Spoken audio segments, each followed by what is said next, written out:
The Hindu newspaper, 2nd of September 2024, India's Neighborhood Watch, Past and Present. In some instances, it was New Delhi's missteps that affected it, while in others, it was a case of events spiraling out of control. Just when one thought that consecutive elections in Bangladesh would make democracy irreversible, Mrs. Hasina's government collapsed. While India's neighborhood seems to be in disarray, there are times when the country indulges in unwarranted self-flagellation if things go wrong, primarily because it credits itself a bit too much in its ability to determine the outcome of events in its neighborhood.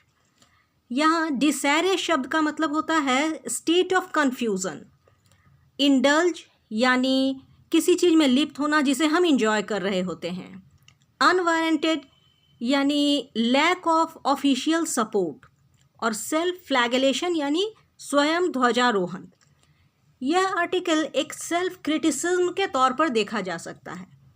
हमारे पड़ोसी देश, हमारे neighbourhood में काफ़ी ज़्यादा confusion की स्थिति बनी हुई है. स्थिति अच्छी नहीं है, उथल पुथल की स्थिति बनी हुई है.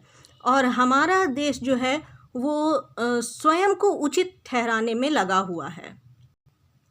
अनवारंटेड सेल्फ फ्लैगेलेशन जैसे शब्द इंडिया के लिए इस्तेमाल किए गए हैं. Indulges in unwarranted self-flagellation if things go wrong, primarily because it credits itself a bit too much in its ability. यह अपनी एबिलिटी को, इंडिया अपनी एबिलिटी, अपने क्षमता को बहुत ज़्यादा श्रेय दे रहा है. It credits itself a bit too much in its ability to determine the outcome of events in its neighborhood. इसका कारण भी है, इंडिया का लीडरशिप क्वालिटी बहुत अच्छा है, ग्लोबल इन्फ्लुएंस बहुत ज़्यादा है. पास्ट में भी बांग्लादेश लिबरेशन में इंडिया का रोल बहुत अच्छा रहा है. तो इन सभी कारणों से ऐसा है.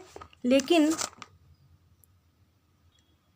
खुद की जो क्रिटिसिज्म हम कर रहे हैं उसमें कई सारी चीज़ों की अनदेखी हो रही है, जैसे चाइना का प्रेजेंस या कई सारे एक्सटर्नल फैक्टर्स.